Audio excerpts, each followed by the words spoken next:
Warhammer kitbashing secrets. Always pay attention to scale. Finding components that work well within that scale can really make or break a model. How big is your pile of shame? Oh, it's huge. Which is the kit is must own for kitbashing? My kits, yeah, that's the one. Oh, it's Yeah. just so happened to have them. Just. But if you start kit bashing, even if it's a very small, minor kit bash, you're suddenly adding a massive variation to what everyone else is doing. And the more you kit bash, the more unique it is, the more it is kind of an expression of artistic skill and your vision. If someone says to me they want to start sculpting, I always recommend two things. One of them is fur. That's quite a good thing to start out with. And the other one is Nurgle mutations. Just give it a go. Give kit bashing a go. Whenever you kit bash a model, you know that model is entirely unique to you. What's the most common mistake that people make when kit bashing?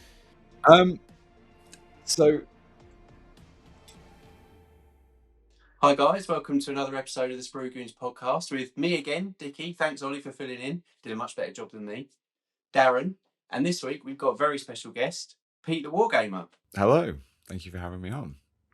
Okay, yeah, thank you for coming on.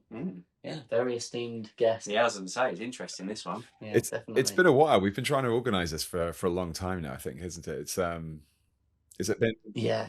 It's been over a year. I think I feel like it was last ChillCon, but I think it might have even been earlier than that. Thinking about it now. Yeah, no, I think it was ChillCon actually. Yeah, well remembered. Yeah, I think it was ChillCon. Yeah, which is going to be a lot bigger this year. Yeah, definitely. But yeah, it was when we kind of first met. But yeah, it's life gets in the way. It does, yeah, it does. It's just finding that time where you've got both schedules lining up. I mean, we even pinning this particular podcast down it was a bit tricky. I got back off holiday last week and I came back with an awful cold, probably one of the worst colds I've had in a long time, and it just would not have been a fun podcast to listen to, just me coughing and sniffling every 5 seconds. It would have required a lot of editing. Yeah. Well, when we here we go. Yeah, when we first started the podcast, we had about 6 weeks where Dickie had this cough that just wouldn't go away, and I was saying, like, if you come back next week and you've got that cough, that's it. I'm not editing the coughs out anymore. To be fair, it was kind of lucky that Pete, in a weird way, was ill, because I still had a bit of a cough again. Well, there we go. So I was coughing myself. So you kind of saved down a lot of editing for both of us. So yeah, we're just making sure that the quality is the best. That's what it is. Just make sure. That's it. Yeah. So yeah, we normally kind of just do a bit of hobby nonsense. Just say what we've been up to in the last couple of weeks, and yeah, as is tradition. Yep. Start with Pete. Well, I've been away. I've been on my holidays for a while, so I haven't really done all that much in the way of work. But just before I left, I've been working on something which I've wanted to do for a while. It's obviously a kit bash because it's me. It's now I never do anything otherwise. Obviously, but Wait, what? Exactly, yeah. If it's not a kit bash, then it's probably an imposter. So the new the Lair of the Tyrant stuff that the Games Workshop's released with the Crucible of Heroes stuff. Yeah. I mean, it's probably going to give me about 10 years worth of potential kit bash content that one releases, or at least until they change the rules come the next edition, which may be this summer or fairly soon anyway. But yeah, I one of the characters you can build in there is called an enthroned agent, but it's essentially just the old Karamazov, the Inquisitor Karamazov model, the guy who's in the big throne. So I've kind of been working on a version of him. So the rules kind of really allow you to do most of that. So I've kind of worked on an updated version of him. And that was when I kind of finished that off just before in terms of the build. So I still need to paint him. He's on my desk currently. But yeah, that's pretty much where I've been. I've just been kind of going through those rules and seeing what mad kit bashes I could build and actually have rules for them, rather than just kind of saying, oh, well, this is a counts as, and actually have actual rules you can legally use on the tabletop as well. So. Oh, cool. Yeah, nice. Yeah, well, I've been busy with Contrast Corner as usual. Yeah, as usual. But yeah, I've sort of started doing the longer form videos, not that long, kind of like 3-4 minutes. Just painting a full miniature, just with contrast paints. Really, my series is about just like sort of not gatekeeping the hobby really, and actually trying to show people that you can get, with essentially a slap chop method, you can get pretty good results quite quickly. And then just with the kind of, which baffles me that some people online don't seem to understand the point of the video. So some of the comments I've been getting, it's like, oh, this is rubbish. This is, oh, it looks rubbish. Yeah, but that's the point. Isn't to be winning Golden Demon. The point is, I don't really like painting. I like to game. How can I get my models painted to a decent standard quickly? That's the point. Yeah, exactly. Or it could be the foundations. The one thing that you do need with contrast paints is good brush control. You do need to be clean. Because they're not very forgiving. Well, everyone has to start somewhere with the hobby. And I think it's very easy for anyone who's just kind of coming into it to go on Instagram and type in Warhammer and then get given this huge list of people who've been painting for years, who are painting to like ridiculous standards, and it can be very imposing for people to be faced with these pieces of art essentially that people have worked on for Golden Demon, and think that because that's what everyone's been shown to, that's what's been shown to them on social media, that's how they have to paint. So I think it's always good to have that option for especially beginners, or like you said, people who don't have time, or and there are some people who have kind of maybe physical limitations as to why they can't paint to that standard as well. So I think normalizing just getting some paint on your models just so you can kind of get them to a tournament, or so they're not grey, I think it's always a worthy kind of approach to take, and not everything has to be the perfect top tier painting quality. So I always think those kind of content it's definitely has a very firm place in the kind of the pantheon of tutorials. Not everything needs to be a masterclass. Yeah, exactly. Like I always think about the sort of the Venn diagram of hardcore 40k players, really high level painters, and I think it is a Venn diagram. I think the time there's a tiny bit in the middle where you might have both, but I think they don't cross over that much. I think if you're a hardcore gamer, you're probably not a display level painter. I've been to tournaments before, and there's literally been guys who are fantastic. Like these guys, I think some of these people have like represented their countries in terms of tournament levels. But their miniatures are literally the quickest way that they can build. They've still got mold lines, they've still got sprue tabs attached. They're not even like fully assembled.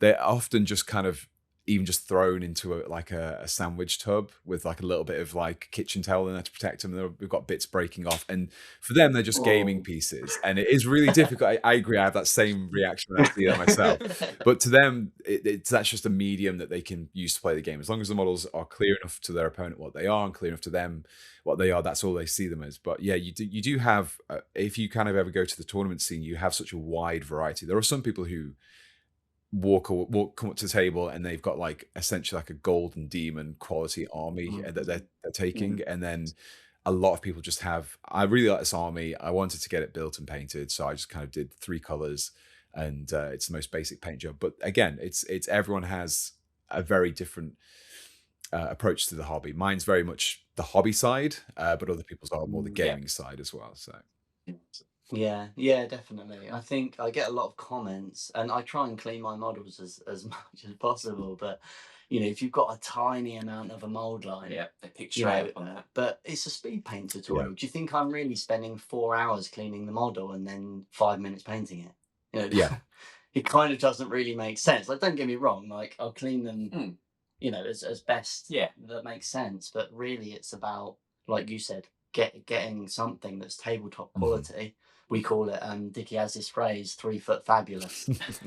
So as long as it looks great from 3 foot, then and that's the thing. Good to go. The video, whenever you produce a video or any sort of online content, most people are looking at that model a lot bigger than would actually be in reality. And I think a lot of people forget, if you go to Warhammer World and stuff like that, you see the miniatures in the cabinets, the ones that you've seen on the website or in White Dwarf or in the codexes, and then when you actually see them in person, you kind of forget how small they actually are in person sometimes. I mean, and I think for someone who is who does a lot of work with the camera, you kind of realize that something that might look good in person and look really good in person, the camera and the lighting can really bring out those tiny little imperfections, those little small brush strokes. So you almost have to, you kind of have to paint that level. But again, most people aren't going to be using a macro lens and a 4K quality camera on their models. They're going to be sat on a tabletop or on a shelf somewhere, and that's enough. That's all they need, and it shouldn't be an expectation that everyone has to get to that level, really. Yeah, definitely. What have you been up to? Oh, well, we saved the worst till last. Nothing very exciting for me. Well, I've just been plodding along with my Arcworld warbands. So, yeah, I don't do much Warhammer, I know, or Hot Topic, but I don't really touch much War, but I do Arcworld game I love. We've got the Gremlins Kickstarter, which we've been working on. I've nearly finished it now, finally. One more model to do, and it's halfway. I haven't shown you yet. Halfway through Jungle Troll. It's nearly done. Once that's done, I've got my own little kind of project I'm working on, like nowhere near your level, Pete, of conversions or anything like that, but my own little kind of custom warband that I want to make for Arcworld. So, yeah, that's my next thing that's coming up. So that'll be on Instagram once you've That's it, once I've got it all done. But yeah, again, compared to you guys, nothing very exciting. So plodding along with that's it. Yeah. Okay, let's get into the next bit, and that is meeting Pete the Wargamer. So we kind of want to get your origin story. That's it. No, that's the best way to put it. Well, I've kind of I came into the hobby in a way that a lot of probably people who are of similar age to me did, and that was with the Battle Games and Middle Earth magazine, which was released at the time of Lord of the Rings, and it was like a fortnightly magazine, and you got a few miniatures in there and some paints, and it was one of those part work magazines that you always see.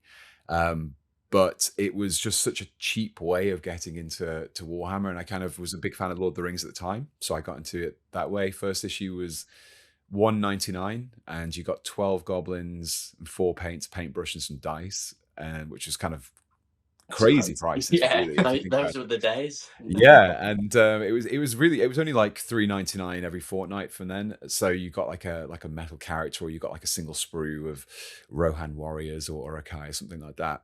And so I got into the game of Lord of the Rings first. That was the first kind of exposure to Warhammer, I guess. And so it was around about high school, and we had a history teacher who was a big fan of like historical wargaming, and he noticed that there was a lot of kids who were into Warhammer and the tabletop stuff, so he kind of set up this after school club. And I was in the early years, I think it might be like year 7 or year 8 at the time. So me and my friends, we were playing Lord of the Rings, and there was a few like the older kids, and they had Warhammer 40k. So we had like little elves and goblins, and they had like orcs and space marines, and we were looking at their stuff and like, that's really cool. That's like, those models are cool. And we kind of got introduced to it from that. I think I picked up like an issue of White Dwarf at one point because it had Lord of the Rings stuff in there. And I kind of just grew into the hobby from that point. And I got to that stage where a lot of people do that when you're in university, you kind of grow out of it a little bit. And I think a big part of that is you just don't have any money, and it's an expensive hobby. So I kind of took a break for a few years, and when I came back to it, I thought I'd gotten a job. I'd left university. I had some disposable income again, so I could actually start affording to buy Warhammer.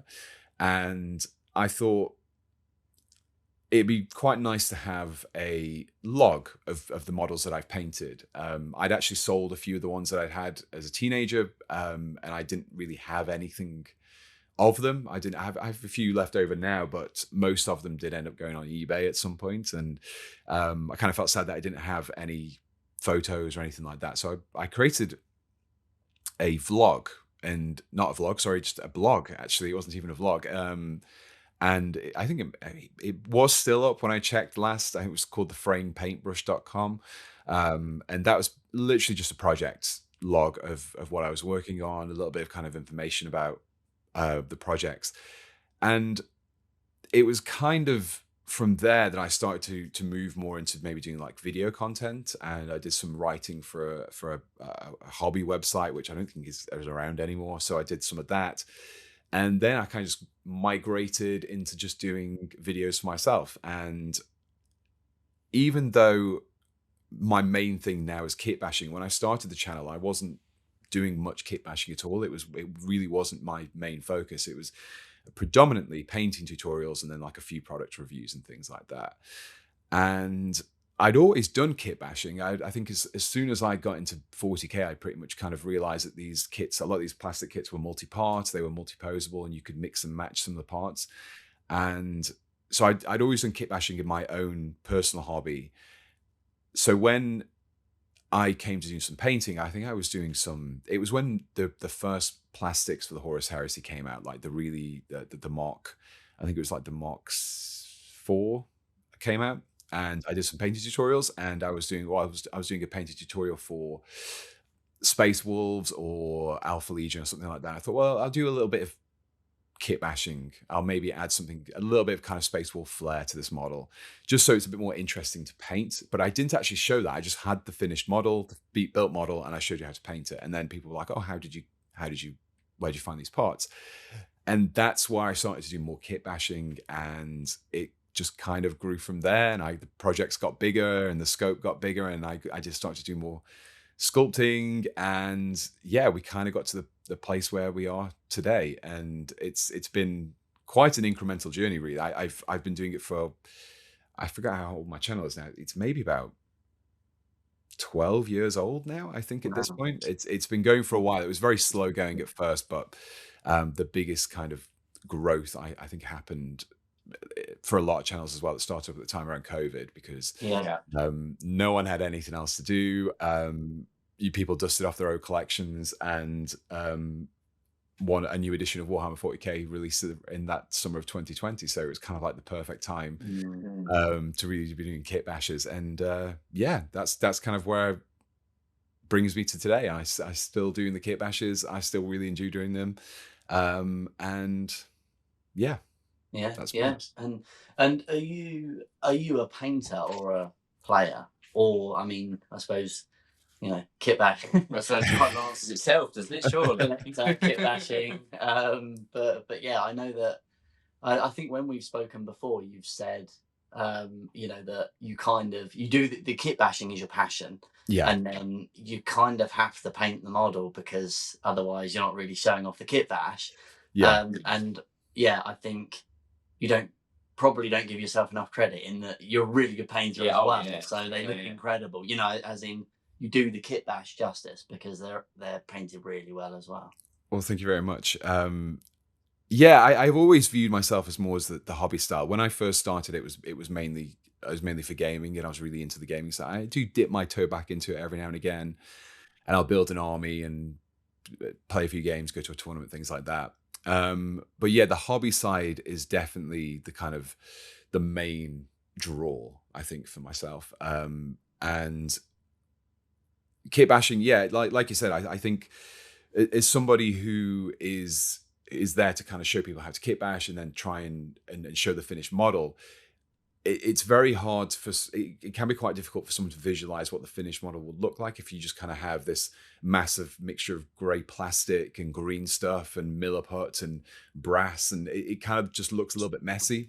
So I've always tried to go to that extra level of painting the models as well. I mean, originally I started out with the painting tutorials. That was where I started. And then when I started to move into the kit bashing, I still did the painting tutorial bits, and I thought, well, maybe people aren't really watching it for the painting tutorials. Maybe people just want to know how to kit bash it. I can paint the model and then just show the finished model at the end. And I did that for a little bit, and everyone was complaining, saying, how did you paint it? Show us how you painted it. I want to know how you painted it as well. So I thought, okay, we'll do full build videos where I build and paint. The only time I ever don't really show the painting is if I've already done the exact same scheme in another video, and I can just kind of say to people, just go back to the other video. But yeah, and I always try to improve my painting. I've always tried to push myself and try different techniques and learn different methods. But I'm not really the kind of person who really wants to spend an awful lot of time on the painting side of things. Every now and again, I'll get a model and I think, I'll spend time working on this one. But I mean, the Golden Demon kind of level of painting, it just has very little appeal to me. The finished products are really cool, and I really love looking at other people's, but that process for me, when I've spoken to Golden Demon painters and winners and stuff like that, just the whole kind of process that those guys have to go through to not only get to that stage of skill, but planning out and doing test pieces, and it's just kind of thinking, well, I could just spend that time on kit bashing. And the Golden Demons are never really judged on that side of things as much as they are the painting. So so it kind of that kind of competition level of painting hasn't really interested me. Maybe in the future, maybe I'll kind of feel like I want to go there, but I'm just quite happy with the progress that I make just from painting quite regularly, I think. But yeah, kit bashing is definitely where I have my main priority, I think. Yeah, definitely. Well, that brings us on quite nicely. Yeah, as I say, that's a good segue into the... Yeah. Okay, yeah. That does bring us on quite nicely to our next section, which is the meat of the episode. The meat of the episode. As we title it. You title it. I title it. And it's Warhammer Kitbashing Secrets. Good title. With the guy himself, Pete the Wargamer, who better to answer the secrets of kitbashing. See, I think this would be quite good because historically you don't like a kitbash, as in like you don't. It has to be official. Well, yeah, that's so. What's it really interesting is 9 times out of 10 you are kitbashing with GW parts. So you're, it's Lionel Johnson, Cross, Angron. It's where. I don't know. I tend to be quite conflicted when someone kit bashes a GW model with, like, I don't know, maybe parts they've 3D printed, or it's too much for me. I like it's not official. That's GW. It's not just GW though. You do it for any game like Star Wars Legion. Yeah. No, actually, that's a lie. You do like Star Wars Legion. No. But there's some other games you play, and you're like, yeah, but it's a bit lenient. I think I guess I'm a bit purist in that sense, but it kind of depends. I mean, rule of cool. Change your mind. Yeah, definitely. I mean, I think rule of cool kind of comes into it, and obviously you can definitely customize them with Pete's dead animal bit. Oh, it's just so happen to have them just arranged. Look at that. It's just happened to be there. Well, actually, if you want to use, I do have my own web store. I'm just going to plug this now before I forget. Sparepartsemporium.com. I have set up a little discount code as well. I think it's Sprue Goons 10, and then that'll give you 10% off any boxes of dead animal bits or sorcerer's spoils, and that's sparepartsemporium.com. There you go. That's great. It's very cool. That's the first question answered then. Which is the kit is must own for kit bashing? My kits, that's the one. That one. Both of them. I guess, okay, so to answer your question, I'm going to ask you a question in regards to the kind of the purist thing, because it's an interesting one. I want to kind of dig down into what it is, because I think I have a suspicion as to what it is. When you're looking at it, is it the idea that somebody so to kind of provide context to this, a lot of people, especially in my field, will tend to keep things quite Games Workshop purist because it makes it very much like tournament legal. So if someone wants to turn up with a Games Workshop official tournament, they can use their own components. They don't have to worry about stepping on any 3D printing rules or third-party manufacturer rules. Is it that, or is it the fact that you can usually tell that parts have come from 2 different manufacturers' lines? Because in my experience, it's very easy to tell a Games Workshop component from a non-Games Workshop component, be it 3D, even if it's like a 3D printed third-party component, because the details just are maybe a little bit too crisp, or they're just a little bit more. So what is it? What is it about that? Is it the aesthetics, or is it the kind of the usability? I suppose. It's not usability. I think you've put the nail on the head, which is the aesthetics. Yeah, I don't know though. It's because it's almost like, as in, well, put it this way. You're converting an Ark World warband with stuff that Alex hasn't sculpted. Yeah, all right. But Alex has a very distinct style. Yeah, but I think Games Workshop that. Don't throw this on me. I like converters. No, so all I'm saying is like from a sort of, I guess it is purist, but from a logic point of view, you've got thousands of models to choose from within the Games Workshop universe, and actually all the lore behind. I'm going to convert Nagash, but I'm going to use some Necron stuff. I'm like, oh, that's so cool. I'm going to convert Nagash, and I'm going to use something that this guy sculpted in his bed. That's interesting because there's no story behind it. Yeah, it's interesting because I think it does kind of bring. It's also, for me, it does add a degree of challenge to it as well. Because if I can just go and get something download something 3D printed and stick it on a Space Marine, it is a kit bash, and I'm not going to say that isn't a kit bash because you've taken the most basic idea of a kit bash is taking two parts from two separate kits and then smushing them together. So regardless of where they've come from, it's still a kit bash. But for me, I think it's always part of the challenges where I look at a model and like, I need this, but where can I get it from? And I always like to be able to find something within that kind of huge Games Workshop spruosphere that I can just kind of dip into. And I kind of ended up with almost it's incredibly useful skill for me, but an incredibly useless skill for anyone else and for any other use in the world. And that's being able to kind of identify exactly what kit a component comes from, or be able to know which kit I can go to for particular components. And that's just through experience. And that's really helpful. But for me, the challenge is finding that components in the real world. But I think when you talk about the Arc World stuff as well, it's interesting because obviously when you have a very distinctive style, and the same goes for like things like the Moonstone range as well. That's like a very, very kind of stylistic choice. It does become quite difficult to find components that fit within those without straying out when you stray outside of the actual the ecosystem that they were designed for, because you have somebody who has designed that with a very particular aesthetic in mind. They maybe approach scaling in a very different way than anyone else does, and I think that's what sometimes puts people off kit bashing. And we're quite fortunate that Games Workshop do have such a wide range of components, so we never really have to feel that it's hard to do that kind of kit bashing. But so I've recently been doing a little bit more kit bashing using third-party components. I did some using the Corvus Belly ranges from their Warcrow and stuff like that. And in that, I literally hit the same problems because their ranges they're differently scaled. They kind of have a very different aesthetic from Games Workshop. So you can do it. You can use certain components, but not every component will work. The more basic the component is, the easier it is. So I think I've got a model here, which is one that I worked on. So it's a war rig from the Warcrow range, but I use a lot of Games Workshop components. But a lot of the components are very like basic things like tilt shields and scrolls and things that don't really have much. I've not attached an entire arm or anything like that, and I've tried to use very basic components.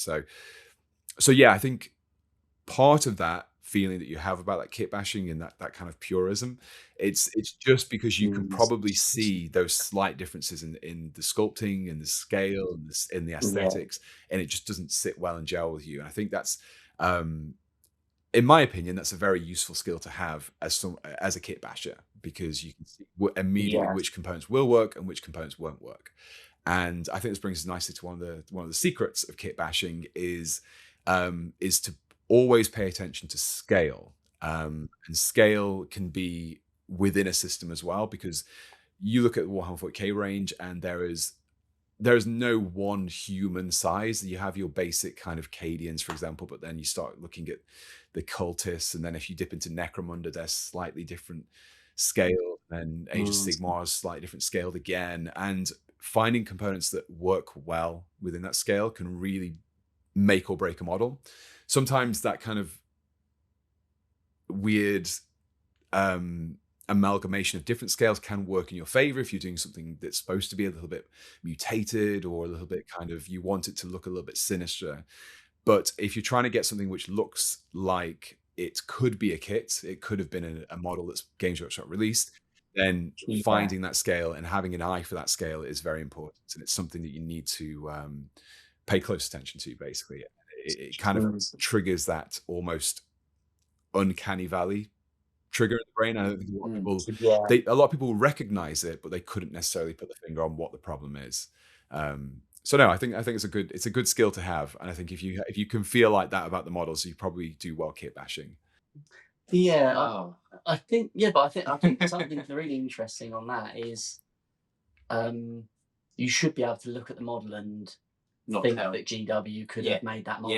Yeah. I think that's a strong point, and that's actually, like you said, that's the challenge. And I know that when we've talked to, it's similar in a painting way, when we've talked to like James from Siege Studios, and he said it's our job to sell that bit of plastic looks like cloth, or that bit of plastic looks like metal. And in the same way, it's your job to make a kit bash look like it's not a kit bash. Yeah, and that's always the challenge, really. And the easiest, if you can build something and someone can look at it and be, oh, where's this kit from? Which model kit is this one? And then someone doesn't immediately think it's a kit bash, and that's always like the highest. And then that's not necessarily the be all and end all goal for all kit bashing and what everyone should strive to, but it's just what I personally, I think if I can make something that looks like it could be a kit, then I've kind of achieved I've been able to slip it through as a kit bash then, basically.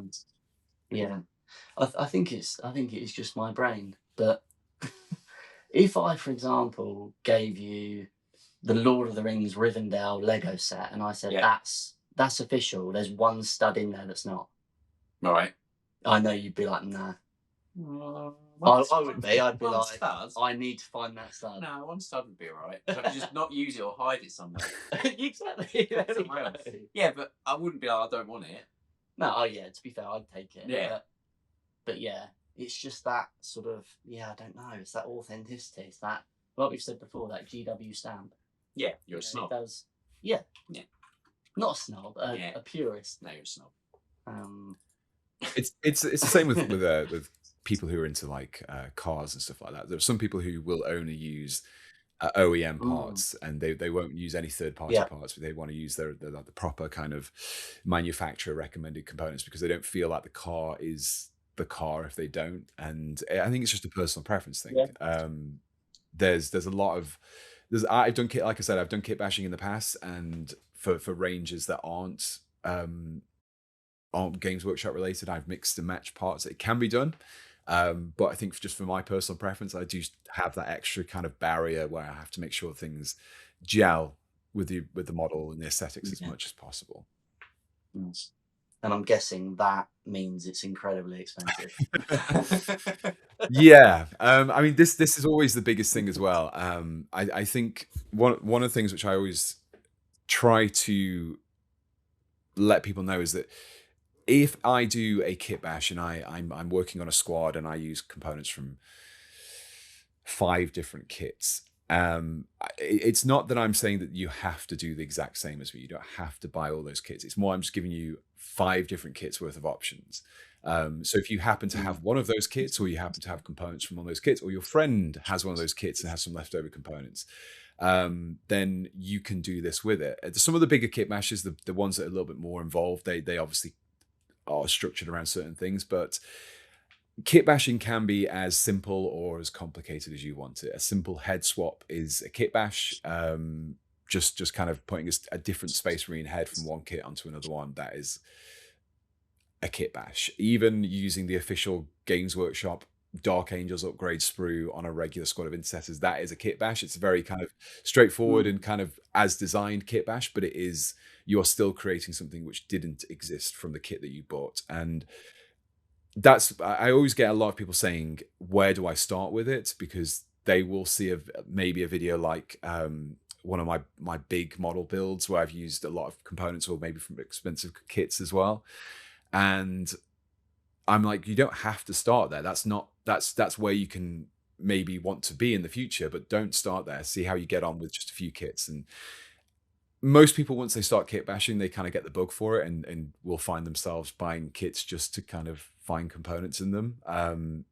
and that's great. That's what people like to do, and it's kind of why I did go to the effort of making my own kits, which just have extra components in them, because there's often components where I thought I don't have enough of these, or I have to buy a whole kit of 10 models to get like 3 of these particular components, and you can buy them from third-party bits resellers, but they're expensive then sometimes, and you can 3D print them, but then you're working with resin and you're not working with plastic. So I kind of took that idea and kind of tried to condense it down into a way which had, and it's a very selfish endeavor really, because I was just thinking, what components do I want, and what's going to be useful to me, and then I kind of work backwards from there. But it's the fact that I wanted it to be hard plastic as well. That was a big important factor, because I think for kit bashing, plastic is just such an easy medium to work with. I've done metal kit bashing back in the old kind of Games Workshop days, where you used to be able to open a White Dwarf and mail order some random metal arm or one single sprue. That was fantastic, but yeah, we kind of don't have those days anymore. Mostly plastic now, so I always try to make it as plastic friendly as possible. Yeah. What's one, or what's the most common mistake that people make when kit bashing?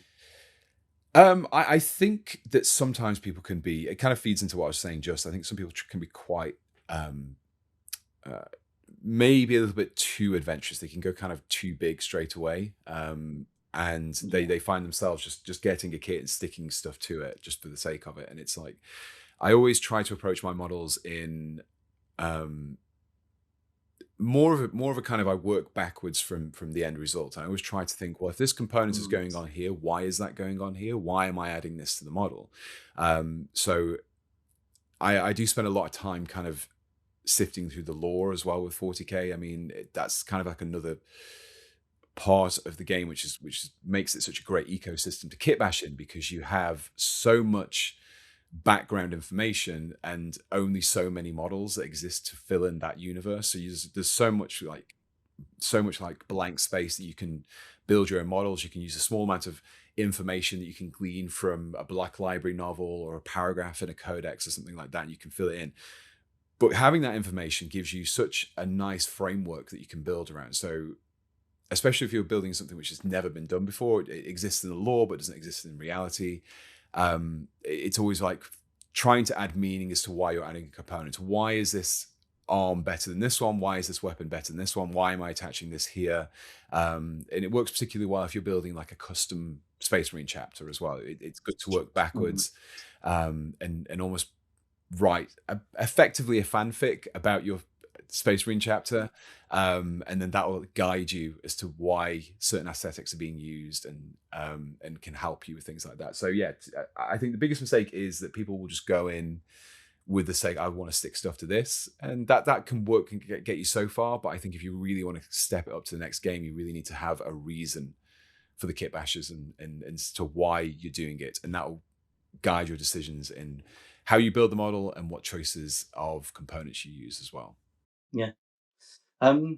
What's the weirdest thing or the weirdest tool that you use that you use on a regular basis that people might not be aware of? Have you got like a kitchen spatula or something? It's a little bit broken. I don't know if you can see it there, but it's basically it's a paintbrush, an old paintbrush which the bristles have long gone, and it's got some copper wire wrapped around the top.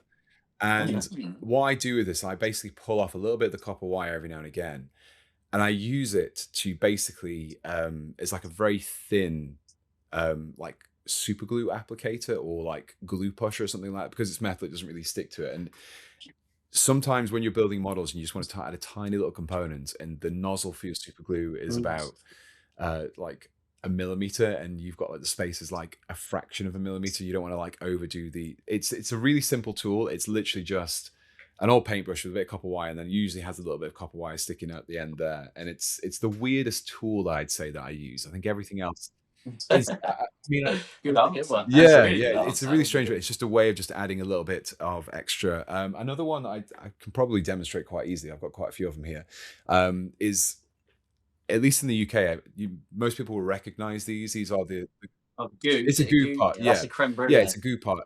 So yeah. you basically you go to your local supermarket and you buy 2 of these, and it comes with free desserts as well. So it's great. And other brands are available. You want to get the glass. And it's great because you wash them out, and they're just nice little pots if you want to keep some bits together. I've mixed paints in them. I've mixed different putties and all sorts in them, and they're just kind of, and because they're glass, they don't really react with anything either. So you can put kind of the glues and solvents and things like that, and they won't kind of get affected by it. So yeah, that's 2 things: goo pots and an old paintbrush with some copper wire wrapped around the top. Really good answers. Yeah, that's cool. Are there any sort of household items that you'd sort of say are a must for kit bashing? I know that Goo pots. well, but I know that for sort of like basing and things, people have like, coffee stirrers from Starbucks, and is there anything that having a freezer helps, and so it's only something I kind of learned fairly recently, and it's basically if you've been mixing up some epoxy based putty like the Tamiya putty or green stuff, something like that, so the way that cures is it cures based on heat. And you can speed up the process by exposing it to heat, or you can slow down the curing process by freezing it.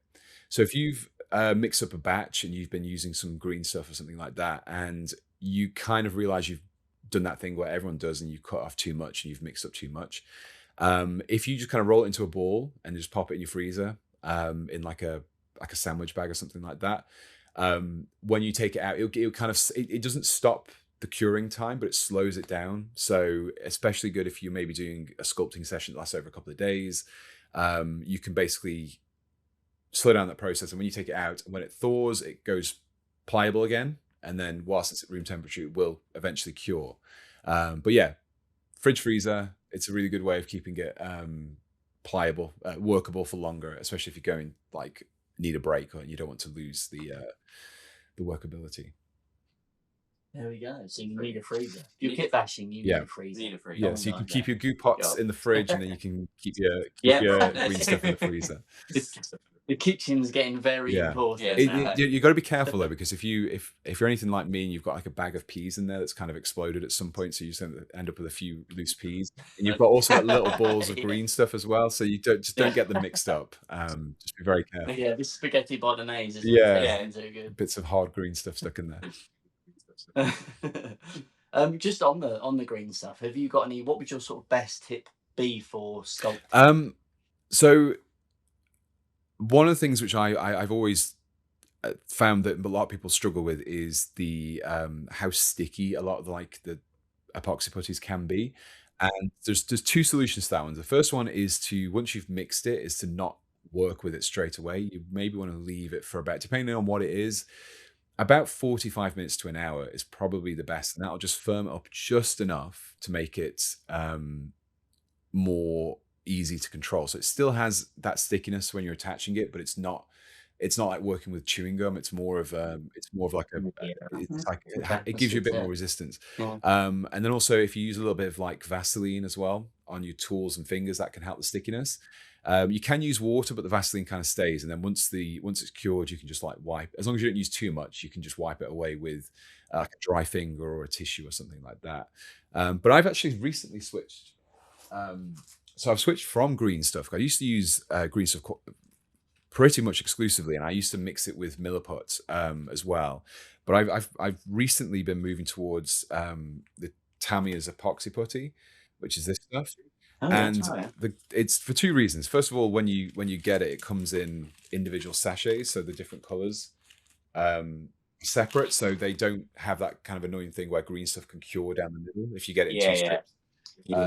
So I don't think, so like if you have a roll of green stuff like that, then that middle section will actually be curing already. So if you cut a section off, you need to cut that middle piece out, otherwise it will leave lumps in your green stuff and you won't get a smooth finish.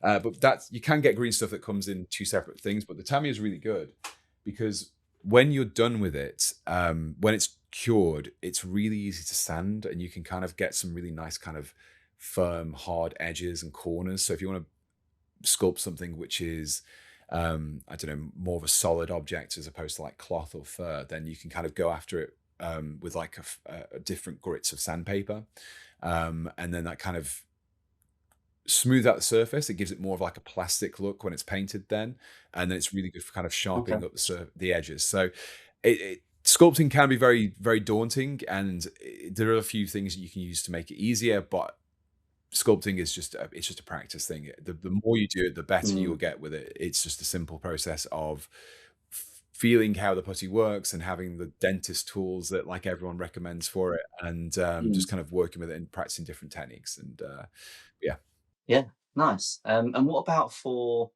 filling gaps? Is there a secret method that you use? Depends how big the gap is. So there's a few different approaches you can do. So the first one is to make a pot of sprue goo, which it's just basically just it's just Tamiya cement with bits of sprue just chopped up and put in there. So that's quite an easy one. That makes almost like a liquid plastic that you can almost like brush into areas. And if you paint that onto so if you know you've got to have like quite a big gap when you're actually, if you maybe like a dry fit, then if you apply that to the edges and squash it together, it kind of squeezes out, and then when it's cured you can kind of just chop it off with a knife or something, and then that will leave like the gap completely filled. Another good product is, I don't know if I've got it here, so this is pretty good. This is AK's modeling putty. This is like a gray, this is water based, so you can kind of, this is like a gray paste, and you squeeze it out, and you can kind of just take a damp finger and just rub it across the gaps, and it's a little bit like, I suppose if you're working with like polyfiller or something like that, it's kind of a simple concept. And then when it's dry, you can just sand it down and it'll fill in those gaps. The most basic, bare bones way of gap filling is if you take an edge, if you've got an edge which has got a bit of a gap in it, if you take a knife or a file and you kind of do a little bit of a scrape across the top, you kind of have this like little sandy bits of plastic in there. You take a little bit of glue and you just run that, like a really nice thin glue as well, and you run that along the seam. It kind of rebinds the plastic a little bit, those little bits. If you've got any like little bits of plastic flakes on your desk from when you've been cutting off mold lines, you can kind of sprinkle those in as well. And when that dries, it's kind of like on the spot sprue goo. So you basically just let it dry and then you can sand it back. But yeah, there's lots of different ways to approach it. Some ways are better than others in certain circumstances, and it's kind of just what materials you've got available to you and what you can. But I think one way I've never it was always a way that Games Workshop would recommend it, was using green stuff to fill in the gaps, and I never really got it. Works well with metal models, I think, but I've never found it to be particularly easy to do. I've always found the using the grey putties and sprue goos to be much easier overall. Yeah, is it just that it's sort of too kind of cumbersome, as in it's often too big to get in the gap, and you can't. And you kind of it's interesting that you. Yeah, exactly. Whereas I like the idea of putting the sprue goo in and then doing that. Not thought of that, but that makes more sense than putting them together and then trying to get it in the hole. It does make it much easier as well. It kind of, because it is still glue, it still glues the two parts together as well. And the thing is about sprue goo as well, if it squeezes out a bit too much, if you just take one of the brushes that you get with the glue applicators, you can kind of clean up with that as well, because obviously it's still the solvent and it'll still kind of dissolve the goo a little bit more, so you can kind of work it away and clean it up that way. So yeah, that's probably the most simple way. If you know how to make sprue goo and you're happy to make it and you don't mind the incredibly strong smell of glue whilst you're making it, then go. Sprue goo is really useful.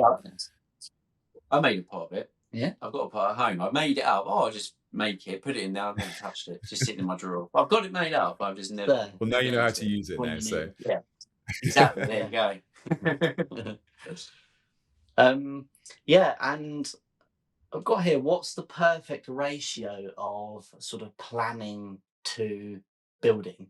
As in, I suppose not necessarily what's the perfect ratio, but what's your My ratio. What's your ratio? What do you? How does it work, or does it depend on the project? It's a strange one to quantify because I can potentially be planning out a project in my head or just kind of in downtime or anything like that over the course of months before I actually even start working on it. It's not necessarily always active. I'm not always necessarily going to the effort of it. I might just go onto Games Workshop website, look at some kits and some sprues, or go into my garage and dig out a sprue and have a look at something, or read a wiki article or watch a lore video, something like that. It's all these kind of little bits of tidbits of information that build up.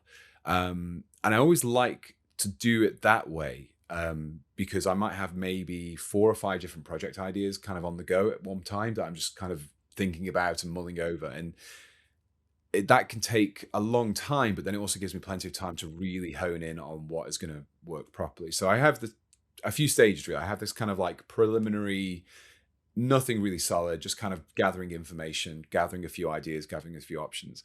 And then when I actually come to approaching the project, that is when I start to get the sprues out, look at components, see how they line up, maybe do like mini compare and see how the scales of certain models line up against each other.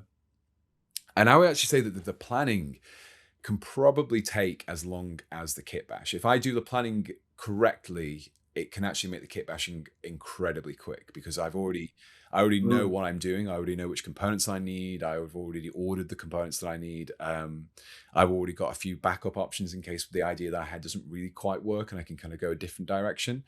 But I always think that the more time you spend planning, you save it later on because you're either not making mistakes by using the wrong components and then thinking I've got to redo this and go back on it. So yeah, I'm very, I don't know if it's just a personal thing, but I always find that planning out a kit bash and almost having it, there will always be decisions that you make on the fly and you decide that things don't quite work once the model's partly assembled or you doing dry fits and things like that. But if you can get the planning right, you can really streamline the whole kit bashing process incredibly. Yeah, I think that works for painting as well, doesn't it? Yeah, definitely. Definitely. Yeah, helps save time when you're not making decisions on the fly. So yeah, I suppose is there anything that you want to kind of add to that? If there's what's the biggest kit bashing secret if we haven't already said?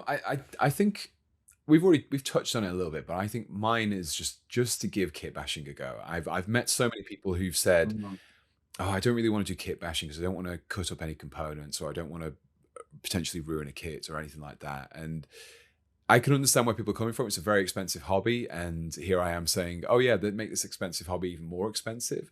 But there are certain circumstances where kit bashing can actually help save you money, and it can make it can mean that you can get more out of a box than you thought because you can reuse those extra components that you have left over from building a multi-part kit. And I think that's always the biggest thing, which is why I was saying earlier, even the most basic head swap is still a kit bash. The most simple shoulder swap, even if they're kind of designed to be interchangeable, then you're still doing kit bashing. And just give it a go. Give kit bashing a go. Regardless of what armor you collect, there's always some options for it. You can mix and match a weapon from one unit or a trophy or a skull from somewhere. And once you start to do a little bit, it starts to make those models your own because whenever you kit bash a model, that model is entirely unique to you. Even if you followed a tutorial that someone else has done, because you're not following a instructions guide or build guide, or you're literally attaching components exactly where they're supposed to go, that model is entirely yours. And I almost look at the normal models, like models built from the kit using the instructions. It's kind of like, if you imagine it as like a canvas, everyone who approaches that model is with a paint scheme. If they built it the same way, there's only so much variation you can do. But if you start kit bashing, even if it's a very small, minor kit bash, you're suddenly adding a massive variation to what everyone else is doing. And the more you kit bash, the more unique it is, the more it is kind of an expression of what your kind of artistic skill and your vision and things like that. It is. I that's why I really like kitbashing, because it is much more of a personal thing, I think, than I find that painting allows for. Not to say that painting isn't also a personal thing. People can approach things in their own way, but I think it reflects you as a crafter more than what painting can physically allow for, in my opinion. Yeah, I like that. Go. Good way to Good way to end that segment. Brilliant. Okay, so on to your favourite bit of the show. I haven't missed this part. So it is time for Paint Grey eBay. When are you actually going to make a jingle for it? Never, because that usually fun. It's unique every single time you do it now, so it's Oh, there we go. stupid. Just spitting facts now. Shut up. Let's just get on with it. Okay, well, we have actually got a different version of Paint Grey eBay. So what we'd normally do is we give you 3 models. It's essentially Snog, Marry, Avoid. 3 models. You've got to paint one, leave one grey, put one on eBay. Won't get much more tenuous than this, I think, this week. So what we're going to do is, because you're the kitbashing god, we're going to say, actually, we've got chaos gods. So we're going to give you all the models of Khorne, all the models of Tzeentch, or all the models of Slaanesh. Now, you just have to eBay one of them, but it means you can never ever use any of the parts in a kitbash. Notice how Nurgle wasn't. Well, yeah, Nurgle's the best one. That's why. Exactly. That's why we didn't put it in there. That would have been too. So I think, I think it's Slaanesh. I think it's a very simple, straightforward. It's not that I haven't used the components from there, but it's just that I always kind of, I always despair at the prospect of having to kind of work with Slaanesh, or even paint Slaanesh parts, especially with like the Emperor's Children stuff's better, but the AOS kind of and demon stuff, I'm not a big fan of those, just because they're very fiddly and spindly and lots of little decorative details. Tzeentch is a close second on that one, because I really hate Zangors. The Karak Acolytes are really good. 40k stuff's good. The old horrors, the old blue and pink horrors were the best ones, in my opinion. The new plastic ones, the blue horrors are pretty good, but the plastic pink horrors are pretty terrible. So yeah, Tzeentch is second, but I think Khorne is probably my favorite of the bunch. I think it's just the stuff from Age of Sigmar I think is really cool. The demons are really cool. The World Eaters are just like the best, I think, as well. So definitely Slaanesh can go on eBay, in my opinion. Yeah, so no guitars, no. So I use the new Slaanesh stuff in a White Scars kit bash, which I kind of use them as a White Scars corrupted by Slaanesh from like one of the alternate heresy kind of ideas, and they work really well for that. But I just couldn't kind of, there's a lot of detail on those models, and it's a lot of detail to remove if you want to kind of reuse them in parts, and it's also a lot of small details to paint as well. But I mean, Nurgle's the best one, Khorne, then Tzeentch, and Slaanesh, in my opinion. I like that. We got 4. We got to go. What makes Nurgle the best? What's the bits that I suppose it's all the. It's not just everything. It's not even really one thing, I don't think. I think it's so I can look at it from isolation. The Death Guard are really cool because they have that kind of gross intestinal kind of stuff to them, but theirs is like more mechanical aspect, and then you look at the Age of Sigmar stuff and it's more organic, and it's like different sides of the same coin, really. But even just like the Death Guard aesthetic, their like pre-heresy stuff is very cool, and as soon as you start adding in that kind of corrupted armor, that just makes it really, really nice. And it's also probably the most, if someone says to me they want to start sculpting, I always recommend 2 things. One of them is fur, That's quite a good thing to start out with. And the other one is Nurgle mutations, because the easiest kitbash you can do is take a Space Marine, like maybe a Horus Heresy Space Marine, get a lump of green stuff or putty, stick that along the abdomen, and just add like a few holes and stretch marks and stuff to it. And once it's painted, it looks really cool, and it's just a really good way of kind of getting to grips with those organic shapes. But yeah, I think aesthetically, I really like the Nurgle stuff, both in 40k and in the Fantasy and Age of Sigmar settings. But I think it's also a very easy and a very rich seam to mine in terms of kit bashing and sculpting potential, I think. Yeah, nice. So what would yours be? Mine would be yeah, see, I'm not a massive fan of Khorne. And this is controversial with every single person I've ever met, so don't worry. But I would probably put Zinch top, because I love Thousand Suns. They're incredibly over detailed and crazy, but I love anything to do with ancient Egypt, and they're too Egyptian not to go top for me. I probably would put Nurgle second, just because again you've just got that. You've got so much. Yeah, there's so much there. There's so much potential. And it's quite cool. They're not naturally my no, I'm with Pete on this one. Yeah. Nurgle are by far the best, by far. And then I don't know, probably Khorne, and then Slaanesh. I would also eBay Slaanesh. See, now mine's similar to Pete. Nurgle first. I love both sides. 40k, Age of Sigmar. The new Age of Sigmar release is almost kind of. I said I don't do Games Workshop, but they almost pulled me back in, like the new Blight Kings, and I love. You almost got the the Start Collecting box, Magic the Magic one. Yeah, I love everything about them. But for me, I think I would eBay Zinch.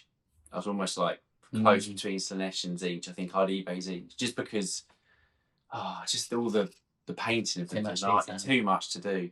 Yeah, I just don't. They look cool, but I just wouldn't want to. Yeah. We've said before, we did an episode which was Warhammer getting too detailed, and the poster boy for that was the Thousand Sun. You like the kind of the Aramin. I think so. Yeah, he's kind of got like 18 arms holding 16. Yeah, it was just like wow, that's I agree. I think that's the thing it makes it daunting for a painter.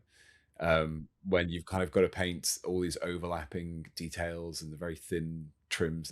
Chaos Space Marines as well are kind of hard enough as it is without adding extra flavor on top of those. But at least with like Nurgle, you can just spray them like green and just apply like streaking grime over the top, and it makes perfect sense aesthetically. But yeah, in terms of Khorne, what you're saying about you're not really a big fan of it, I would very much recommend, if you haven't done so already, I don't know if you've read it. Have you read the Angron book, which is like it's one of the Horus Heresy books, but it's not part of like the main series. It's just kind of like a deep dive into him. And until I read that, I think I had a very one-dimensional view of what Angron was and what the World Eaters were. And after reading that book, it's a very kind of interesting exploration into. It kind of helps to peel back that one-dimensional, just kind of infuriated by rage aspect, and it kind of makes you look at the World Eaters in a slightly different way. They're still kind of crazy butchers, but it gives you a little bit more kind of insight into who they are and how they got there. But yeah, definitely a good book recommendation. Yeah, give it a go. Yeah, that's it. That's it then. Another Paint Grey eBay. Yeah. Well, should you call that Paint Grey eBay? Well, Kitbash Grey eBay. Yeah, Kitbash eBay. That's what I was going to ask you. Just slight tangent. So we haven't had many tangents this one. So how big is your it's huge. It's ridiculous. It's so I have to kind of keep in control of it, because with me it's not really a pile of shame, because I can quite regularly go back and dip into a kit to get some components from it. So it's more of a repository, I'd like to call it, just to make Yeah, myself. a library. It's a change, really, library. I It's think. if you had somebody who worked in a factory and they had a storage warehouse that was full of components that they might need to fix a car, you'd be like, that's perfectly fine. It's the same thing for me, as I tell my wife all the time. Yeah, The Yes, exact surprise same. yourself anyway. and It's me, the and me. exact Yeah, same thing. No, I do try to kind of keep things as organized as possible. I have the I don't know if you've seen the 9-liter really useful boxes. They you can basically fit 2 standard Games Workshop sprues like side by side and stack them all up. So I basically have a bunch of those that you can stack on top of each other, and I put little tags on them. So I have like a box for each army that I have. So I do take them out of their cardboard boxes and just have the sprues in there. And it means I can have I've got about 6 boxes of just Primus stuff at the moment, and I need to put more boxes because it's just that much a lot of the time. And it's surprising, really, because it looks like organized chaos, and it kind of really is organized chaos. But I've said to people that I can go from my desk and be like, I need this particular component. I know it's in this kit. I know this kit is part of this army, so I just go into the garage, and I'll be in there for 20 seconds, and I've come out with that one component that I needed because I knew exactly where it was from and where it was. And it's kind of, I don't take things off the sprue because it makes things easier. The only time I ever take things off the sprue is if I've completely used up a sprue and there's just a few heads or pouches or something on there, then I will make like a bits box for it. But I try to keep as much as I can on the sprue because I know where to look then. If I'm looking, everything stays in one place for the most part. Yeah. See, I was more worried there because you started that conversation, Pete. How big is your pile of shame? I wonder where you're going with it. The bit where Pete says it's you. What I'm going to do is I'm going to cut that. It's a good little reel. Well, this podcast is taking a turn. We're going to start asking guests that every week now, are we? But yeah, no, I got a bit of a sense of your encyclopedic knowledge because when I went to PeachCon, Ollie had done his Kitbash Blackheart Minis model, and he used 3 kits, and he just went to Pete, what 3 kits do you think I used for this? Pete's just like, yeah, that's an arm off that, that's this. Wow. Yeah, it was like 7. I think he may have tried to trick me as well at one point, because there is I can't remember if it was a bolt pistol, but it had like a bionic arm, and it was either a bolt pistol or a plasma pistol. And there's only 2 kits that those exist on, but there's one on the left hand and one on the right hand. And I almost was caught out because I got the left-handed, right-handed one wrong. I think I managed to get it in the end, but yeah, it's just experience. Just especially with space, I'm more kind of, I have that knowledge more with Space Marine kits than probably anything else, just because there is more Space Marine kits and they're so interchangeable. But yeah, it's the most useful skill to have when you run a YouTube channel for kit bashing, but it's also the most useless life skill to ever have. It's like not great. No, it's like unless someone is into Warhammer, there's no way you can impress anyone at a party by saying, "Show me a Warhammer model, kit bash it, and then I'll tell you where you got the components from." But no one cares really. No one. Yeah. Nice. Okay, so guys, that is it for another episode. So yeah, thank you very much, Pete, for coming on. And I guess, what have you got that's kind of coming up? Anything you want to talk about before well, first of all, thank you very much for having me on. We like I said, we've been trying to organise this one for quite a while now, so we finally got there in the end, which is great. It's been great to talk to you guys. So I think in terms of things that are coming up, we've got a few conventions that I am having a stand at. So I'm actually being a trader at with my my kits. The most recent one, Sorcerer's Spoils, and also Dead Animal Bits as well. So I'm going to be at ChillCon on, I think it's the 21st, 22nd of March. And then the one after that is quite soon after that is Salute as well in London. That's on the 11th of April. So I'll be attending both of those as a trader. So I'll have my model kits there. Obviously I've got my YouTube channel. tend to put videos up every couple of weeks.